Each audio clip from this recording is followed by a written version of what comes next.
Jefri Vandersay ने 6 wicket लेकर भारतीय बल्लेबाजी लाइनअप को तहस-नहस कर दिया, जिससे श्रीलंका ने मैच 32 रन से जीत लिया और 3 मैचों की सीरीज में 1-0 की बढ़त ले ली।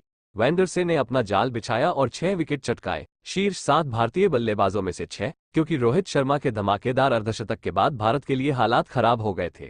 रोहित ने एक बार फिर 64 रन की पारी खेलकर लक्ष्य का पीछा करने के लिए मंच तैयार किया, लेकिन उनके विकेट के बाद अन्य बल्लेबाज इसका फायदा उठाने में विफल रहे। अक्षर पटेल 44 बी ने शानदार क्रिकेट खेला और वॉशिंगटन सुंदर के साथ 7वें विकेट के लिए 38 रन की साझेदारी कर भारत को जीत की ओर बढ़ाया। हालांकि अक्षर के आउट होने के बाद भारत की पारी खत्म हो गई। इससे पहले भारतीय स्पिनरों ने श्रीलंका को 50 ओवरों में 240/9 पर रोककर अपना जाल बिछाया। भारत के लिए वॉशिंगटन सुंदर ने 3 विकेट चटकाए, जबकि कुलदीप यादव ने 2 विकेट चटकाए। इस बीच कामिंडो मेंडिस और डुनित वेलालेज ने 7वें विकेट के लिए 72 रनों की महत्वपूर्ण साझेदारी करके श्रीलंकाई पारी को संभाला और अपनी टीम को मुश्किल सतह पर चुनौतीपूर्ण स्कोर बनाने में मदद की। 2 मैच 2 टाई। गौतम गंभीर की अगुवाई में भारतीय टीम के लिए इस तरह की शुरुआत की किसी ने कल्पना भी नहीं की होगी।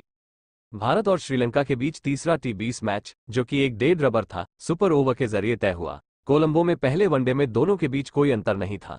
यह एक अलग बात है कि भारत को मैच आराम से जीतना चाहिए था, खासकर तब जब जीत के लिए 4 गेंदों पर 1 रन की जरूरत थी।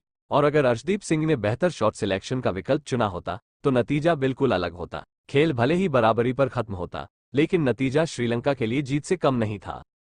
श्रीलंका ने 1997 के बाद से भारत को किसी भी वनडे द्विपक्षीय सीरीज में नहीं हराया है, लेकिन यहां उनके पास इस हार को तोड़ने का एक मजबूत मौका है। एक जीत और बस काम हो गया। हालांकि अगर एक चीज है जो दुनिया को इस भारतीय टीम के बारे में पता चली है, तो वह ये है कि वे परिणाम के अनुकूल न होने के बाद भी और भी मजबूत होकर वापसी करते हैं, और भी दृढ़ निश्चयी और निर्दयी। 2 रात पहले का मुकाबला खिलाड़ियों के लिए एक चोट की तरह होगा, खासकर गंभीर के लिए, जिन्होंने कोहली के साथ मिलकर शिवम दुबे द्वारा स्कोर बराबर करने के बाद थोड़ा समय से पहले जश्न मनाया।